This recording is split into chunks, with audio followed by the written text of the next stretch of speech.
Hello बच्चों। आज बच्चों हम शेयर कैपिटल चैप्टर की कुछ इलस्ट्रेशन देखने वाले हैं। देखते हैं बच्चों इस इलस्ट्रेशन में क्या बोला है। तो रोनित स्टाइल्स लिमिटेड एक कंपनी है जो कि रजिस्टर्ड है 85 लाख रुपीस के कैपिटल के साथ, जिसको डिवाइड कर रखा है 100 रुपीस के इक्विटी शेयर्स में। कंपनी ने एप्लीकेशन इनवाइट करी है 45,000 शेयर के लिए, और जो बच्चों अमाउंट था शेयर का वो इस तरीके से पेबल है। एप्लीकेशन पे 25 रुपीज़ देना है, अलॉटमेंट पे 35 रुपीज़ देना है, फर्स्ट कॉल पे 25 रुपीज़ देना है, और जो बैलेंस का अमाउंट होगा वो फाइनल कॉल पे देना है। एप्लीकेशन रिसीव हुए कंपनी के पास 42,000 शेयर्स के लिए, और कंपनी ने बच्चों अलॉटमेंट कर दिए सारे एप्लीकेंट्स को।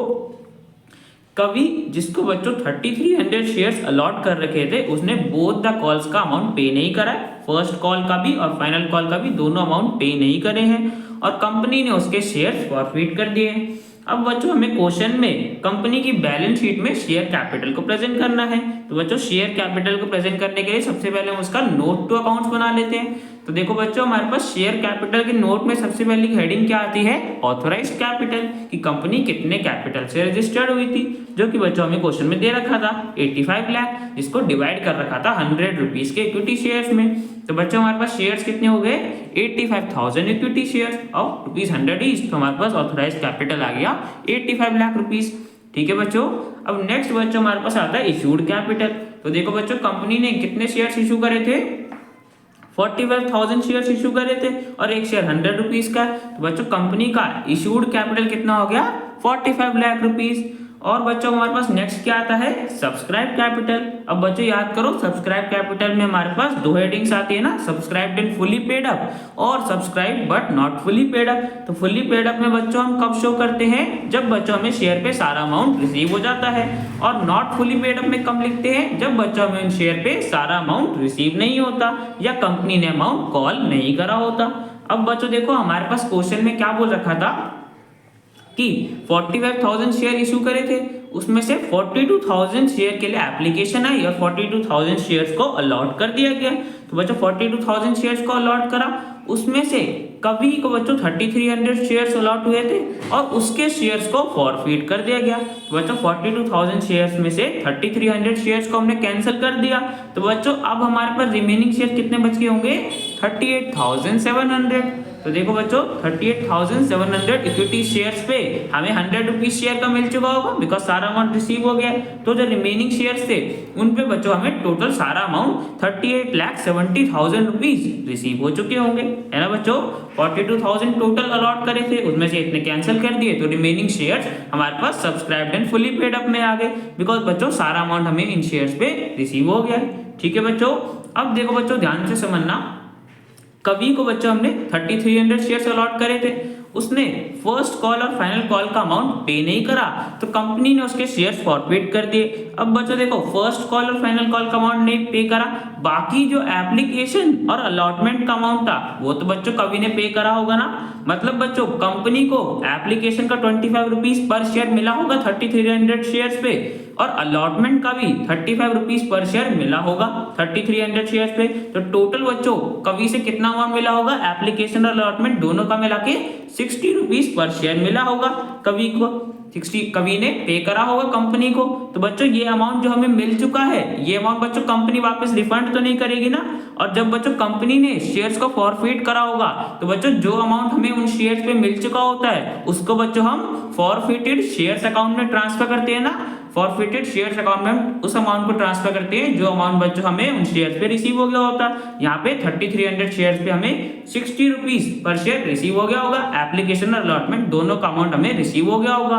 अब बच्चों जब हमारे पास फॉरफिटेड शेयर्स अकाउंट में बैलेंस बच जाता है, उसको बच्चों हम सब्सक्राइब कैपिटल में ऐड करके शो करते हैं। तो यहाँ पे बच्चों हमारे पास फॉरफिटेड शेयर्स में बैलेंस बच रहा होगा ना, बिकॉज कंपनी को एप्लीकेशन और अलॉटमेंट का अमाउंट तो मिल चुका है।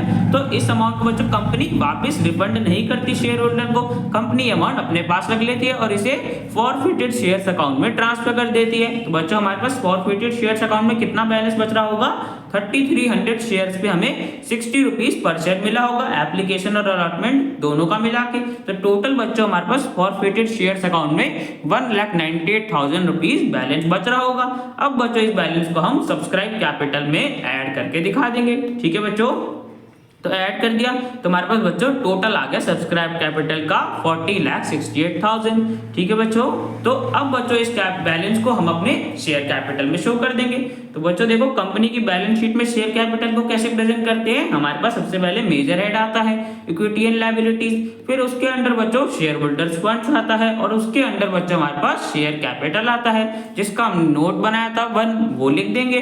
और बच्चों हमारे पास अमाउंट क्या आया था सब्सक्राइब कैपिटल में 40,68,000। तो ये अमाउंट बच्चों हमारा शेयर कैपिटल का होगा। ठीक है बच्चों, तो ये अमाउंट बच्चों हमने प्रेजेंट कर दिया। तो बच्चों हमने कंपनी की बैलेंस शीट में शेयर कैपिटल को प्रेजेंट कर दिया और उसका नोट भी बना दिया। तो बच्चों क्वेश्चन हमारा कंप्लीट हो गया। तो चलते हैं बच्चों नेक्स्ट एग्जांपल पे। परफेक्ट हॉस्पिटैलिटी लिमिटेड एक कंपनी है जिसने 10,000 इक्विटी शेयर्स इश्यू करे हैं और एक शेयर 10 रुपीज का है और 2 रुपीज के प्रीमियम पे इश्यू करे हैं। जो अमाउंट है बच्चों वो इस तरीके से पेबल है। एप्लीकेशन पे 4 पर शेयर देना है, अलॉटमेंट पे ₹5 पर शेयर देना है जिसमें प्रीमियम का अमाउंट भी इंक्लूडेड है 2 rupees. First time final call पे 3 रुपीज पर शेयर देना है। गौरव को बच्चों 200 शेयर्स अलॉट करे गए थे और बच्चों हमें क्वेश्चन में जनरल एंट्री पास करनी है शेयर्स को फॉरफिट करने के लिए हर केस में। तो बच्चों देखते हैं केस 1 में क्या बोला है। केस 1 में बच्चों बताया कि गौरव ने अलॉटमेंट की मनी पे नहीं करी और कंपनी ने उसके शेयर्स फॉरफिट कर दिए फर्स्ट एंड फाइनल कॉल का अमाउंट मंगाने से पहले। तो बच्चों अभी तक सिर्फ अलॉटमेंट का अमाउंट और एप्लीकेशन का अमाउंट ही कॉल्ड अप है, फर्स्ट और फाइनल कॉल का अभी तक अमाउंट मंगाया नहीं है। तो देखो बच्चों हम शेयर्स को फॉरफिट करने के लिए सबसे पहले डेबिट करते हैं शेयर कैपिटल को जितना अमाउंट कॉल्ड अप होता है उन शेयर्स पे। अब बच्चों देखो अमाउंट में कौन सा देखते हैं, शेयर की फेस वैल्यू जितनी कॉल्ड अप होती है, प्रीमियम का अमाउंट बच्चों हम इग्नोर करते हैं। तो देखो बच्चों एप्लीकेशन पे 4 पर शेयर मंगाया होगा, अलॉटमेंट पे 5 रुपीज पर शेयर। तो बच्चों टोटल प्रीमियम का मिला के है। अगर हम प्रीमियम का अमाउंट हटा दे तो बच्चों सिर्फ अलॉटमेंट का अमाउंट कितना होगा ₹3 पर शेयर। तो बच्चों अलॉटमेंट का 3 पर शेयर और एप्लीकेशन का ₹4 पर शेयर। तो टोटल बच्चों कॉल्ड अप कितना है 7 पर शेयर, ₹7 पर शेयर मंगाया गया होगा 200 शेयर्स पे। तो बच्चों सबसे पहले हम डेबिट कर देंगे शेयर कैपिटल को। तो देखो केस 1 में बच्चों हम इक्विटी शेयर कैपिटल अकाउंट को डेबिट कितने अमाउंट से करेंगे, 200 शेयर्स पे हमने 7 rupees per share called up मंगाया होगा तो 1400 रुपीज से बच्चों डेबिट कर दिया। अब बच्चों देखो हमें क्या बोल रखा है क्वेश्चन में कि गौरव ने अलॉटमेंट का अमाउंट पे नहीं करा, मतलब बच्चों प्रीमियम का अमाउंट पे नहीं करा। तो बच्चों याद करो जब हम प्रीमियम का अमाउंट मिलता है तो हम सिक्योरिटीज प्रीमियम अकाउंट को क्रेडिट करते हैं। अब बच्चों यहाँ पे हमें प्रीमियम का अमाउंट नहीं मिला तो बच्चों हमें सिक्योरिटीज प्रीमियम अकाउंट को डेबिट भी तो करना पड़ेगा ना। तो जो 2 रुपीज का प्रीमियम पर शेयर हमें नहीं मिला उसको बच्चों हम डेबिट कर देंगे 200 शेयर्स पे। तो देखो बच्चों सिक्योरिटीज प्रीमियम अकाउंट को हम डेबिट कितने अमाउंट से करेंगे, 200 शेयर्स पे हमें 2 रुपीज पर शेयर नहीं मिला तो 400 रुपीज से डेबिट कर दिया। अब बच्चों देखो 1400 रुपीज टोटल हमने उससे मंगाए थे प्रीमियम का हटा के, उसमें से बच्चों जितना अमाउंट उसने पे कर दिया होगा उसे हम कहाँ ट्रांसफर कर देंगे, फॉरफिटेड शेयर्स अकाउंट में। तो बच्चों देखो उसने अलॉटमेंट का अमाउंट पे नहीं करा, सिर्फ एप्लीकेशन का 4 रुपीज पर शेयर पे करा होगा 200 शेयर्स पे। तो बच्चों हमें कितना अमाउंट मिल चुका होगा गौरव से 800 रुपीज, 200 रुपीज मिला होगा 4 रुपीज पर शेयर। तो टोटल 800 रुपीज हमें मिल चुके होंगे तो फॉरफिटेड शेयर्स अकाउंट को हम क्रेडिट कर देंगे। और बच्चों जो अलॉटमेंट का अमाउंट हमें नहीं मिला उसे हम इक्विटी शेयर अलॉटमेंट अकाउंट में क्रेडिट कर देंगे। तो 200 शेयर्स पे हमें 5 रुपीज पर शेयर नहीं मिला टोटल, तो 1000 रुपीज हमें नहीं मिले। तो बच्चों यहाँ पे हमने केस 1 में शेयर की फॉरफीचर की जनरल एंट्री पास कर दी। अब बच्चों केस 2 देखते हैं। तो बच्चों केस 2 में बोल रखा है कि गौरव ने अलॉटमेंट की मनी पे तो करी नहीं, साथ ही साथ उसने फर्स्ट और फाइनल कॉल का भी अमाउंट पे नहीं करा तो कंपनी ने उसके शेयर्स फॉरफिट कर दिए। अब बच्चों देखो सबसे पहले अमाउंट कॉल्ड अप कितना होगा, एप्लीकेशन भी मंगा लिया, अलॉटमेंट भी मंगा लिया और फर्स्ट और फाइनल कॉल भी मंगा लिया। तो टोटल बच्चों शेयर की अमाउंट जो 10 रुपीज था वही कॉल्ड अप होगा, सारा अमाउंट मंगा लिया। तो देखो बच्चों हम शेयर कैपिटल को डेबिट कितने अमाउंट से करेंगे, 200 शेयर पे 10 रुपीज हमने मंगा लिया तो शेयर कैपिटल को हम डेबिट कर देंगे 2000 रुपीज से, बिकॉज इस केस में सारी इंस्टॉलमेंट कंपनी ने मंगा ली थी। तो बच्चों ये हो गया। इस केस में बच्चों क्या कंपनी को प्रीमियम मिला होगा, नहीं मिला होगा ना, बिकॉज अलॉटमेंट और फर्स्ट और फाइनल कॉल का अमाउंट तो गौरव ने पे ही नहीं करा तो बच्चों प्रीमियम का अमाउंट नहीं मिला होगा। तो सिक्योरिटीज प्रीमियम अकाउंट को बच्चों डेबिट कर देंगे, 400 रुपीज नहीं मिले होंगे प्रीमियम के। अब बच्चों देख लेते हैं हमें अमाउंट कितना मिला होगा। अभी बच्चों सिर्फ एप्लीकेशन का अमाउंट उसने पे करा होगा, बाकी अलॉटमेंट और फर्स्ट और फाइनल कॉल का अमाउंट तो पे नहीं करा। तो बच्चों फॉरफिटेड शेयर्स अकाउंट को हम किस अमाउंट से क्रेडिट करेंगे, 200 शेयर पे हमें 4 रुपीज मिला होगा, तो 800 से बच्चों हम क्रेडिट कर देंगे। बच्चों हो गया।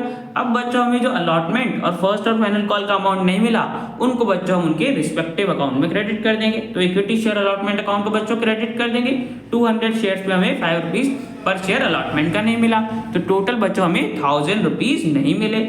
और बच्चों इसी तरीके से फर्स्ट और फाइनल कॉल का भी हमें 200 शेयर्स पे 3 रुपीज पर शेयर नहीं मिला, तो बच्चों हम क्रेडिट कर देंगे equity share first and final call account को 600 रुपीज से। तो बच्चों इस केस में अलॉटमेंट और फर्स्ट और फाइनल कॉल की मनी दोनों ही पे नहीं करी थी गौरव ने, तो बच्चों कंपनी ने उसके शेयर्स फॉरफिट कर दिए। तो बच्चों यहाँ पे हमारा केस 2 भी कंप्लीट हो गया। अब बच्चों केस 3 देखते हैं। तो बच्चों केस 3 में बता रखा है कि गौरव ने फर्स्ट और फाइनल कॉल का अमाउंट पे नहीं करा और उसके शेयर फॉरफिट कर दिए। तो बच्चों इस बार उसने क्या क्या पे कर दिया होगा, एप्लीकेशन और अलॉटमेंट पे कर दिए होंगे, मतलब बच्चों प्रीमियम का अमाउंट भी उसने पे कर दिया होगा। तो बच्चों अमाउंट कॉल्ड अप कितना होगा, सब फर्स्ट और फाइनल कॉल पे नहीं करा, इसका मतलब बच्चों कंपनी ने फर्स्ट और फाइनल कॉल का भी अमाउंट मंगा चुके होंगे। तो टोटल बच्चों कॉल्ड अप अमाउंट कितना होगा, सेम 10 रुपीज पर शेयर। तो बच्चों देखो हम शेयर कैपिटल को डेबिट कितने अमाउंट से करेंगे, 2000 रुपीज से, बिकॉज 10 रुपीज शेयर की जो टोटल फेस वैल्यू थी वो बच्चों कॉल्ड अप हो गई थी, कंपनी ने मंगा लिया था। अब बच्चों देखो हमें कितना अमाउंट रिसीव हो गया होगा, एप्लीकेशन का और अलॉटमेंट का, और बच्चों हमें कौन सा अमाउंट कंसीडर करना है, शेयर की फेस वैल्यू का। तो देखो बच्चों एप्लीकेशन पे 4 रुपीज पर शेयर गौरव ने पे करा होगा, और अलॉटमेंट पे 5 रुपीज पर शेयर बच्चों उसने पे तो करा होगा, पर उसमें प्रीमियम का अमाउंट भी इंक्लूडेड। बट बच्चों जब भी हम फॉरफिटेड शेयर्स या शेयर कैपिटल का अमाउंट निकालेंगे, तब बच्चों हमेशा हमें प्रीमियम का अमाउंट इग्नोर करना है। तो बच्चों 2 रुपीज अगर हम प्रीमियम का हटा दें जो अलॉटमेंट पे मिला होगा, तो अलॉटमेंट पे फिर बच्चों हमें इंस्टॉलमेंट कितने की मिली होगी, ₹3 पर शेयर की। तो टोटल बच्चों हमें एप्लीकेशन पे 4 रुपीज पर शेयर मिला होगा, अलॉटमेंट पे 3 रुपीज पर शेयर मिला होगा, तो टोटल बच्चों हमें 7 रुपीज पर शेयर गौरव से मिले होंगे।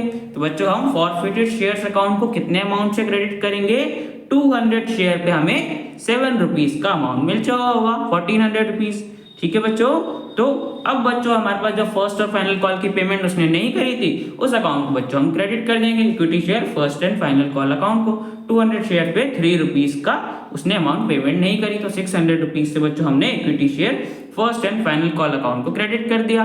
और बच्चों अब कुछ बच्चे सोच रहे होंगे सर हमने सिक्योरिटीज प्रीमियम अकाउंट को क्रेडिट नहीं करा, जब पिछली बार हमने करा था, पेमेंट नहीं करी थी तो हमने सिक्योरिटीज प्रीमियम अकाउंट को डेबिट करा था, इस बार ही नहीं करा। तो बच्चों देखो हमें क्या बोल रखा था क्वेश्चन में कि फर्स्ट और फाइनल कॉल का अमाउंट पे नहीं करा, मतलब एप्लीकेशन और अलॉटमेंट दोनों का पे कर दिया, प्रीमियम पे कर चुके हैं। तो बच्चों प्रीमियम का अमाउंट हमें मिल चुका है, तो इस बार बच्चों हमने इसलिए डेबिट नहीं करा। तो बच्चों यहाँ पे हमारा केस 3 भी कंप्लीट हो गया, हमने शेयर फॉरफीचर की जर्नल एंट्री पास कर दी। तो बच्चों यहाँ पे हमारा क्वेश्चन कंप्लीट हो गया। अब बच्चों मिलते हैं नेक्स्ट वीडियो में।